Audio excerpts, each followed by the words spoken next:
ఏమిటి అంటే మనకి పాపం కృష్ణ పరమాత్మ నిర్యాణం అవతారం సమాప్తి చేశాడు. బోయేవాడు వచ్చాడు, బాణం వేశాడు, తాకింది, అవతార సమాప్తి చేశాడు. అప్పుడు పడుకోబెట్టి దహనం చేస్తున్నారు. చేస్తున్నప్పుడు ద్వారక కృష్ణ పరమాత్మ అవతారం కాగానే అక్కడ సముద్రం ఒక్కసారి పొంగి వచ్చేసింది బయటికి, ద్వారకని మొత్తాన్ని ముంచేసింది. ఈ ముంచేటప్పుడు ఆ శరీరం పూర్తిగా కాలకుండా కొంత భాగమే కాలి అలా వెళ్ళిపోతూ ఉందట. వెళ్తూ ఎక్కడికి పోయిందయ్యా అంటే ఆ సముద్రం అట్లా కొట్టుకుంటూ తూర్పు ప్రాంతం దగ్గరకు వచ్చిందట ఈ శరీరం.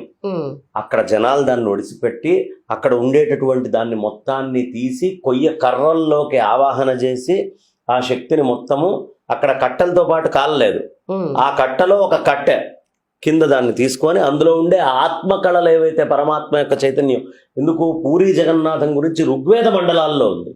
మామూలుగా భగవంతుడి గురించినటువంటిది వేద మండలాల్లో తక్కువగా వస్తుంది. అంటే ఋగ్వేదములో కూడా ఈ పూరీ క్షేత్ర మాహాత్మ్యాన్ని చెప్పారు. అలా కొట్టుకొని వచ్చి ఆ కొయ్యగా ఉన్నటువంటి దాన్ని ఇప్పటికీ కూడా ప్రతి పుష్కర కాలం అయిన తర్వాత ఒకసారి దాన్ని మారుస్తూ ఉంటారు.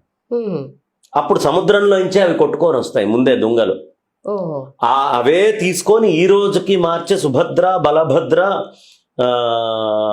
కృష్ణ పరమాత్మ యొక్క విగ్రహాలను చెప్తారు. అందుకే అవి పూర్తయి ఉండవు. ఒక శిల్పి వచ్చి చేస్తుంటే సగంలో ఆపారని ఆ చేతులు రెండు మొండిగా ఉంటాయి. ఈ ఆకారం తప్ప చేతులు అవి మొండిగా ఉండడానికి కారణం అదే.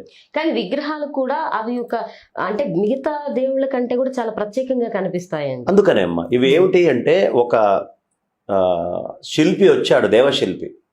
అతను రాజుగారికి చెప్పాడు, నన్ను ఎవరు కదిలించకండి, నేను చెప్తాను అని. ఎంతకాలం ఉన్నా ఉన్నట్టుండి రోజు చప్పుళ్ళు వచ్చేవి చెప్తున్నట్టుగా. చప్పుళ్ళు ఆగిపోయినాయి. కొంతకాలం అయ్యేటప్పటికి ఇంకా తీయలేదు. ఆయన అట్లానే ఉన్నాడు. ఈయన రాజుకి కంగారు వచ్చి తలుపు తీశాడు. విగ్రహం ఎంత అయిందో అంత దాకానే.